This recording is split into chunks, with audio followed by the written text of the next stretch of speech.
Welcome back and thanks for staying with us. We're still reviewing the front pages of the paper and we're continuing with the Punch. Okay. Mariam, you have a story? Yes, I do. So this is River. I took this story for YK because she likes to hear River State stories. So the governor of River State, Governor Fubara, on Thursday, he met with the Ijo Youth Council, and in his appreciation for their support and also the assurance that they were with him, he told them that, in fact, we don't need you.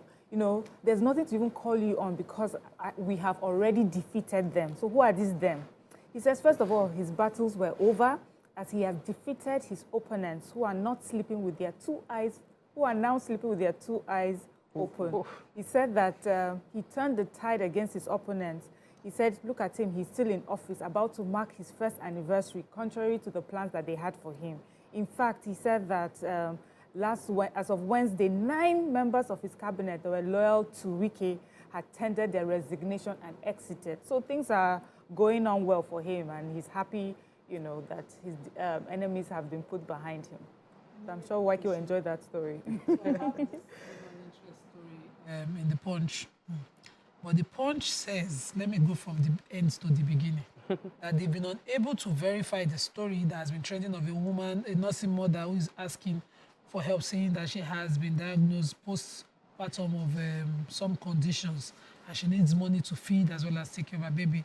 They said they could not reach the hospital. The contact numbers provided were not connecting, and the email sent has not been replied.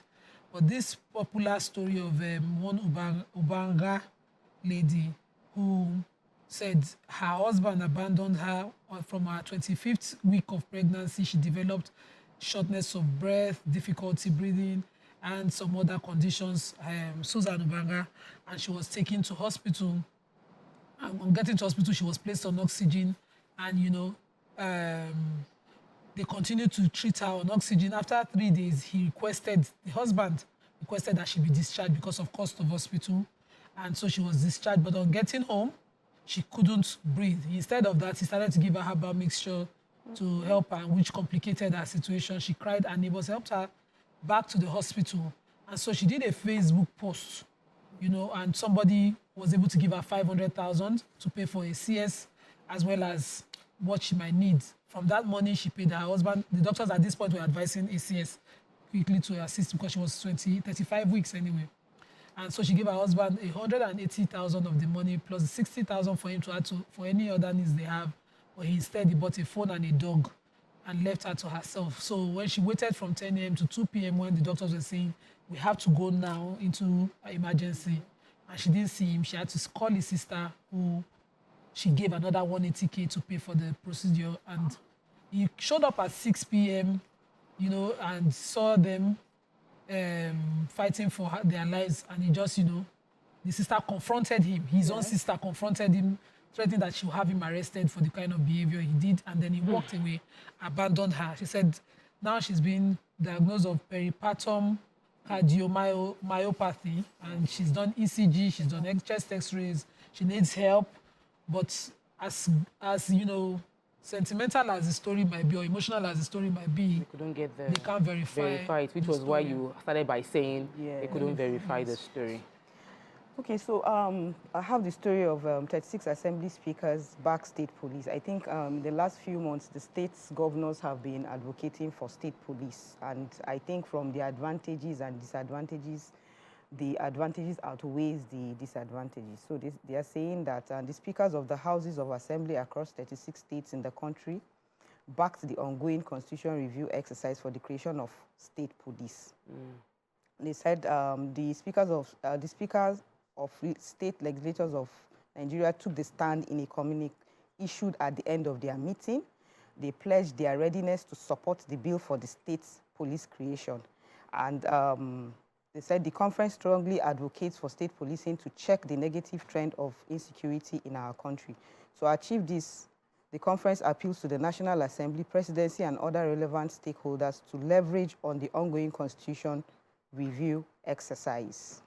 So generally, at the end of the day, for them to have passed, for state police to become a thing, all 36 speakers have to, and they've already agreed. Agreed. That's out. All, the governors too have agreed. President agreed, state police loading. Loading. He's loading. The INEC chairman, Professor Mahmoud Yakubu, has warned against the incumbency power in this pre-election time between in Edo and Ondo states. And his complaint is if the opposition cannot get space to do their campaigns, if they are unable to get approval to run their campaign, it will result in breach of peace. So he was speaking on Thursday in a meeting. It was this interagency meeting, consultative committee on election security in Abuja, and he mentioned the fact that the continuous voter registration will continue as planned, but he's speaking against the abuse of power and the sort of like, it seemed like the people in power within Odo and Edo might be shrinking the ability of the opposition to freely campaign and freely exercise their rights as Nigerians or citizens of that state. Moving on to Daily Sun, we want peace in both elections. Yes. Terrorist Lord Buzu wanted dead or alive. This is from the fact that they have accused him for killing of 19 people in Katsina and Zamfara. Senate halts debate on electricity tariff hike, knocks neck disco. Shetima to lead dialogue on first-year achievements of Tinubu. Oh yeah, we're counting down to first year.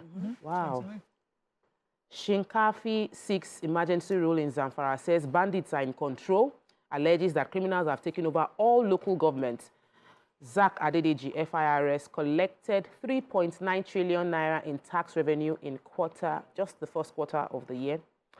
Catholic priest Basil Buzo abducted in Anambra as lawyers boycott court over kidnapped colleague.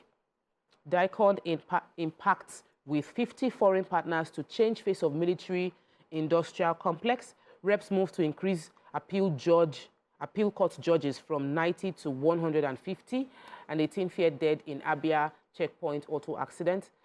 Traffic held for hours as commuters protest accident caused by security men. Governor Oti has ordered investigation. So please, who is this terrorist that is loading over? So the defense headquarters has declared Halilu Buzu wanted in connection with several kidnappings and killings of over 19 villagers in Katsina and Zamfara states. Buzu is said to be a Nigerian, that's from Niger.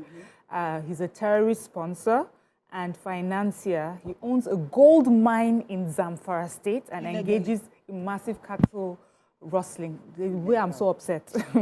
So we have Major General Edward Buba, who is the Director of Defense Media and Operations. He said that Buzu settled in Sububu Forest and lives in Shinkafi local government area of Zamfara state.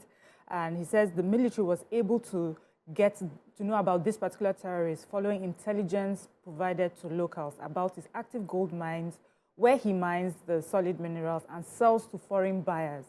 Buba has called on the public, please provide useful information that may lead to the arrest of this terrorist. You know, I'm sitting down here.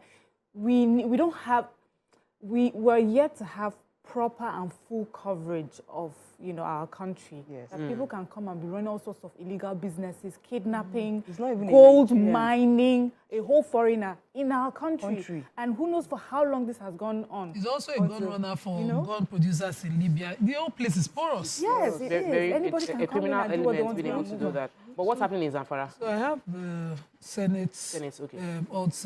So Senator Abari-Bey's led committee on power has brought their report. You know, 2 weeks ago, they had a meeting where they invited the Minister of Power, the DISCOs, NEC, as well as every stakeholder in the business. And so they did a 44-page report where they said after an exhaustive deliberations with the various stakeholders, the committee resolves that NEC should suspend the tariff hike until further notice. This move now was endorsed by the Deputy Senate President, Jaibara Ojebrin. A point of order was also raised by Titus Zam, where he asked the Senate to suspend all deliberations on the report because the matter was before a federal high court in Kano. So the Senate, as well as supported by Senator Jimo Ibrahim of Ondo, they've all decided that halt tariff hike. So that's good news to Morayo. And all of us in Bande, hallelujah, Yeah, somebody. next month. Me too in my office. Your Bandeo. Our office. Okay, you're in the same area now. Yes. Prepaid, so I'm just Oh, yours is managing. better. Off-light here.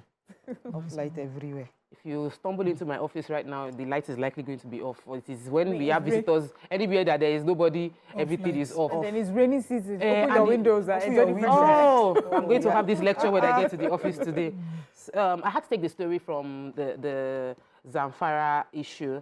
So following the constant escalating is the word the Sun used, insecurity challenge within Zamfara state, the heightened banditry activity, the President, African Youth for Conflict Resolution in Nigeria, and former advisor to the Minister for State Defense, Bello Matawali, his name is Dr. Suleiman Shaibu Shikafi, has called on the President to declare a state of emergency and restore law and order in Zamfara state. It was during this interview with newsmen in Kaduna.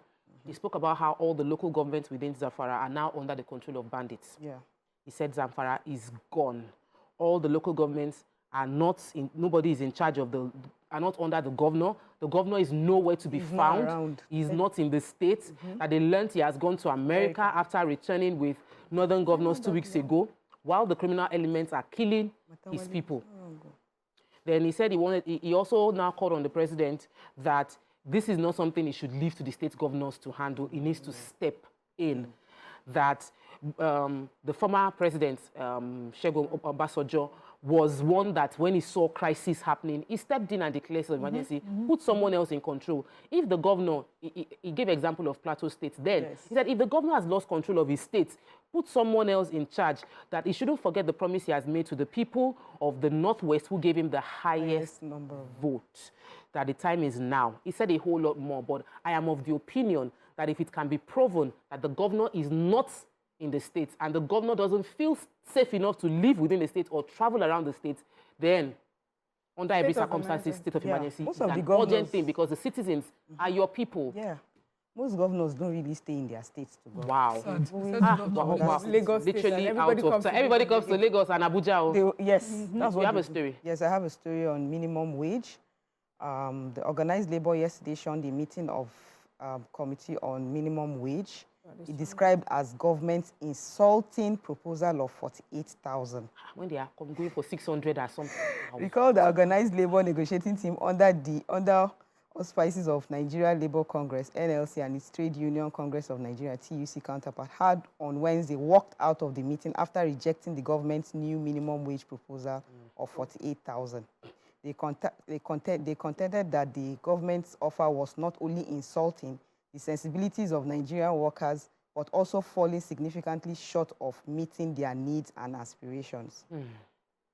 In a letter signed by the Director, Compensation, National Salaries, Income and Wages, on behalf of INTA, read, I am directed to inform you that the members of the Committee on National Minimum Wage, after a day-long deliberation at its fourth meeting today, Wednesday 15, adjourned the meeting to resume tomorrow, Thursday at 11 a.m. at the same venue. They have not agreed. You know what they now say? They say, not no, you do not expect us to be back at the meeting. We are not pushovers. We expect government to put its house in order and present something meaningful. Until the government shows its seriousness and the transparency to negotiate, do not expect us there. We will stay Maybe out. like 70,000 will be meaningful. That's like 10% of what they were asking for. Exactly. Because some people are asking for 700, some ask for 650. So if they do like 10%, if they do like 65K or 70K, maybe they will come back to the table. Why Because can't I they do do not think 100K? that We're talking of minimum wage. minimum. wage. Do you know how much that would, if you scale it up all the levels, minimum wage. It's not our hot topic. We'll take a break now. When we return, we will return with our hot topic. Stay with us. We'll be right back.